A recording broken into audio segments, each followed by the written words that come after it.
que tem algumas aqui que já passaram pelo processo de outras marchas, algumas chegaram na última, enfim. Outras essa vai ser a primeira e é importante que todo mundo saiba o que é essa Marcha das Margaridas, né? Primeiro, quem é essa Margarida, né? Primeiro é importante a gente lembrar que a gente marcha sempre nesse meinho de agosto em homenagem a Margarida Alves, mulher sindicalista paraibana. Foi a primeira mulher presidente de um sindicato rural e isso pra gente não é pouca coisa. A gente tem essa relação muito forte de conexão do campo e da cidade, que a gente sabe, né?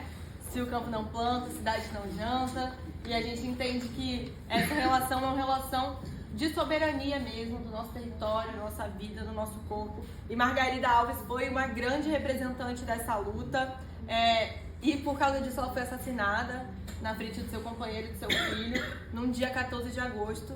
Então sempre nesse meio de agosto a gente está reivindicando sua memória e é por isso que a Marcha das Margaridas acontece sempre nesse período e a gente marcha de 4 em 4 anos.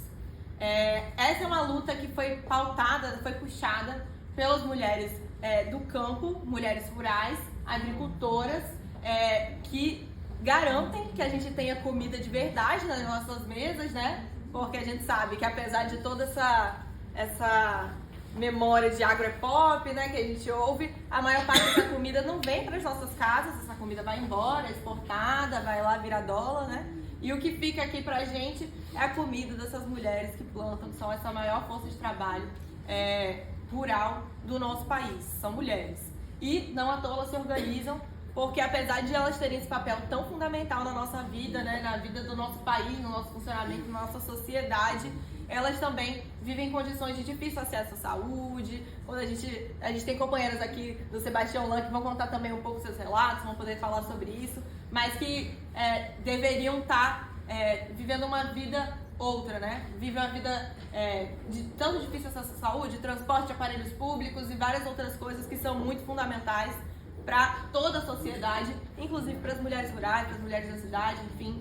Mas isso é algo que é apontado e está no centro da pauta da Marcha das Margaridas. Então, essa é uma ação que quem encabeça é a CONTAG, né, que é a nossa CUT do campo, e vários outros movimentos de mulheres se organizam junto, inclusive nós da Marcha Mundial das Mulheres, desde o começo estamos juntos nessa organização da Marcha das Margaridas. É importante colocar que hoje a Marcha das Margaridas é vista como a maior atuação, a maior ação de força das mulheres de forma prática na América Latina. Eu ouso dizer que mais do que isso, é a maior ação dos trabalhadores e trabalhadoras da América Latina. Que eu quero ver quem é que bota 100 mil mulheres em Brasília, 100 mil pessoas em Brasília, de 4 em 4 anos, gente. E dialogando diretamente com as pautas que a gente tem como necessidade. E aí, para provar isso, eu vou trazer aqui um pouquinho do nosso histórico das nossas pautas, né? A marcha surgiu, a Marcha das Margaridas e a Marcha Mundial das Mulheres surgem juntas nesse ato aí dos anos 2000, no ano 2000, que era nessa pauta dos 2.000 motivos para marchar contra a pobreza, a violência sexista, que era algo que assolava sobre os nossos territórios. A gente vivia um momento de muita pressão neoliberal no mundo, né? Aí FHC presidente, todo mundo sabe, ouve essas histórias. E as mulheres se organizaram para apontar um outro mundo possível, um outro mundo em que as mulheres não precisem morrer de fome, em que, inclusive, porque existem mulheres plantando. Então não faz sentido que tantas pessoas morram de fome se o Brasil é um país que produz tantos alimentos, né? Por que tem gente morrendo de fome no nosso país? O que causa essa desigualdade? Então a Marcha das Margaridas se organizou a partir dessa pauta, a partir do combate a esse problema que era a pobreza e a violência sexista, que a gente entende que se juntam e se unem, se manifestam através desse capitalismo patriarcal e racista que assola as nossas vidas. E desde então, essa pauta da natureza é muito presente. Hoje a Tainá sabe, né, o quanto isso está em alta, todo mundo falando de meio ambiente, mas as mulheres estão aí marchando, as mulheres rurais estão aí falando disso há muito tempo, da importância da natureza e do meio ambiente. E aí foi assim, com essa pauta única e clássica dos nossos territórios, nossas vidas, nossos trabalhos, nosso corpo, que a gente falou aqui no começo, antes da mística, em 2000, 2003, 2007, e depois começou a ter lemas, que a gente entendeu que a conjuntura estava mudando e era importante que se falasse diretamente com a conjuntura. Então, em 2011, o tema foi desenvolvimento sustentável com justiça, autonomia, igualdade e liberdade, entendendo que tinha acabado de eleger a primeira mulher presidenta, então a gente queria apontar para frente, a gente queria conquistar, queria garantir. Tivemos importantes conquistas, mas algumas coisas, muitas coisas permaneceram, e a pauta de 2015 foi desenvolvimento sustentável também, com democracia, justiça, autonomia, igualdade e liberdade. Aí a gente vê a justiça e a democracia muito pautadas, porque era um momento que a gente vivia um golpe, gente. Isso que eu ia falar, defesa de Dilma. Exatamente, era um momento que a gente vivia um golpe. A primeira presidenta que a gente comemorava na Marcha das Margaridas anterior, na seguinte estava sendo derrubada. Então isso é muito simbólico sobre o espaço que as mulheres ocupam na sociedade, e não à toa as mulheres foram para a rua fazer essa defesa e entender que, enfim, nós queremos participar da política também, nós queremos pautar o que vai acontecer nesse país. E naquela, o principal enfrentamento era contra Eduardo Cunha, que era ali o representante dessa classe golpista, e as mulheres foram pra rua lutar contra Eduardo Cunha, pediu a cabeça de Eduardo Cunha, esse a gente fala mais baixo, mas isso aí, lá não foi baixo, lá foi bem gritado. E a gente entende que isso foi muito importante, foi a maior luta contra esse processo de golpe que teve de gente na rua até então. Em 2019, já era Bolsonaro, tinha acabado de ser eleito, inimigo das mulheres, e aí já tiveram algumas aqui que já estavam por lá, e a pauta era a luta por um Brasil com soberania popular, que era um momento que a gente sentia que mesmo que foi a partir de uma eleição, a gente sentia nossas vozes cerceadas, por democracia, justiça, igualdade e livre de violência. A gente entende que desde então houve uma escalada da violência, inclusive muitos casos de feminicídio, inclusive no campo, mas na cidade também. Foi algo que atravessou a vida de todas as mulheres, mas que a gente sabe que na vida das mulheres rurais, na vida das mulheres negras, isso foi de uma forma muito aprofundada, e as mulheres se levantaram com essa pauta, e a gente sabe que a gente sente essa escalada da violência até hoje. A gente sente que o Brasil ele ficou mais hostil, a gente sabe que as eleições elas mudam o clima do país, mas que um monte de coisa ruim saiu do bueiro e que tá difícil de jogar de volta, e essa tem sido a luta das mulheres. Então, para pensar a Marcha das Margaridas de 2023, pós-pandemia, com outro presidente que não é mais Bolsonaro, que agora é Lula, que acompanha a pauta da Marcha das Margaridas, como a gente pode ver, houve uma virada de conjuntura, mas ao mesmo tempo a gente vive um Brasil muito adoecido, né, desses anos aí de golpe de Bolsonaro que passou. Então foram muitas reuniões nacionais com diversos movimentos de mulheres para pensar nesse diagnóstico. Primeiro, a gente entende que houve essa escalada da violência e que isso atravessa as nossas vidas, e houve um desmonte de políticas públicas de enfrentamento à violência, tanto no pós, como de evitar que essa violência aconteça, e que precisa de alguma resposta para isso. Outra coisa é que a gente viu que houve um crescimento novamente da fome muito grande, e que isso volta a ser um problema muito central do nosso país, e que são as mulheres que plantam comida de verdade, que têm condição de dar uma solução para esse problema a partir da soberania alimentar.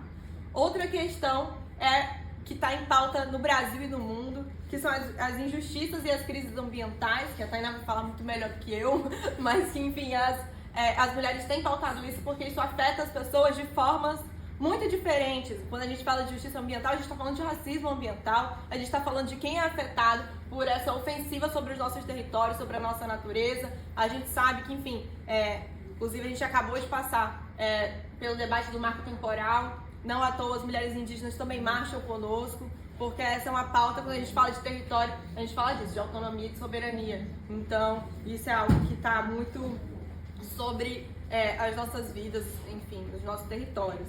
E isso tudo gerou um acirramento de desigualdades, né?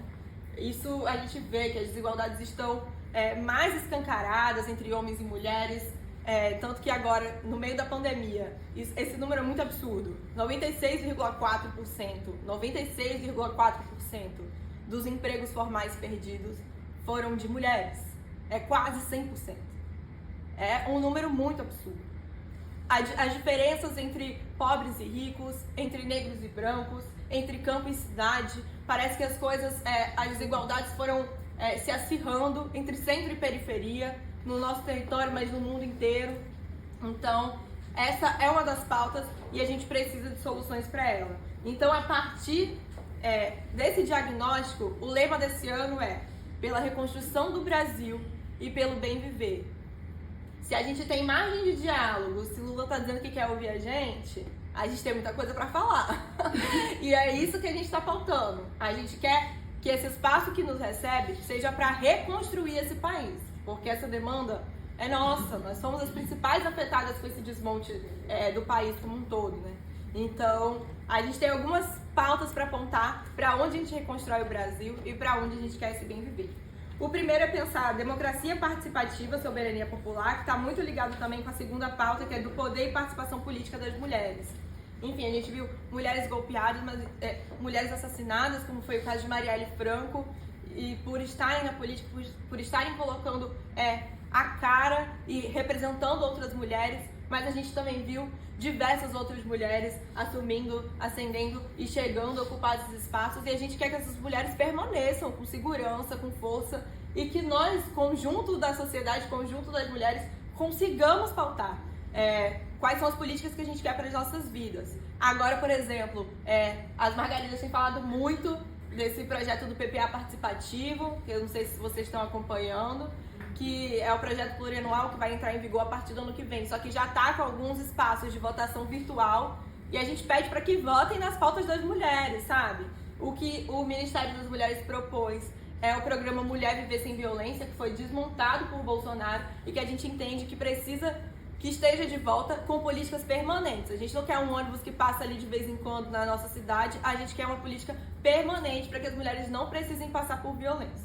Então, frente a isso, a gente fala de vida livre de todas as formas de violência, sem racismo e sem sexismo, autonomia e liberdade das mulheres sobre o seu corpo e sua sexualidade. Isso está muito relacionado também ao direito à saúde, né? A gente precisa de saúde, de informação, chegar no postinho, saber como é que a gente se protege contra doença sexualmente transmissível, que não é só uma pauta de LGBT, não é só uma pauta de jovens. A gente sabe que, inclusive, dentre as mulheres, quem mais contrai infecções sexualmente transmissíveis são mulheres casadas, porque, enfim, maridos traem, a gente sabe que isso acontece, e num casamento que espera-se monogâmico, as pessoas costumam fazer sexo sem preservativos, e nisso a gente vê que as mulheres acabam contraindo uma série de infecções, e a gente precisa de acesso à informação e acesso à saúde para isso e para além disso, para a gente ter acesso ao nosso corpo como um todo. A gente precisa de proteção da natureza com justiça ambiental e climática, e isso é a pauta que é muito central das Margaridas, que atravessa toda a nossa história enquanto marcha. Autodeterminação dos povos com soberania alimentar, hídrica e energética. Isso é uma coisa que a gente tem falado muito, né? Que todo mundo tem falado, soberania energética, soberania hídrica. Mas a gente também fala muito de fortalecimento da Petrobras, que a gente também acredita na importância disso, mas a gente quer que a Petrobras tenha uma política pensando novas formas energéticas, né? Novas formas que estejam em diálogo com o nosso território, né? Com a nossa vida, com a nossa realidade. Acho que isso é importante da gente pontuar. Democratização do acesso à terra, que hoje a gente está vendo que a bancada ruralista segue firme e forte com essa ofensiva sobre os nossos territórios, mas a gente continua pautando reforma agrária, garantia dos direitos territoriais e dos maretórios, os territórios costeiros influenciados pela maré, o direito de acesso e uso da biodiversidade dos nossos bens comuns, que estão cada vez mais sendo privatizados e que usam de zonas de proteção ambiental, de áreas de proteção ambiental, para que nós, população, não tenhamos acesso ao nosso próprio território. E daqui a pouco, quando a gente vai ver, esse território está sendo explorado, virou fazenda, virou condomínio, e a gente não tem acesso a esse território, né? A gente também fala de vida saudável com agroecologia e segurança alimentar e nutricional, que a gente saiba o que está chegando na nossa mesa, autonomia econômica, inclusão produtiva, trabalho e renda, que muitas vezes isso é o que nos tira de uma vida de violência, saúde, previdência, assistência social, pública, universal e solidária, educação pública não sexista e antirracista e direito à educação e educação no campo. E universalização do acesso à internet e inclusão digital, que também é uma pauta muito forte dentre as mulheres rurais. E para isso, a meta é que a gente esteja muito mobilizadas em Brasília. Na última marcha foram 100 mil, esse ano a meta é 200 mil.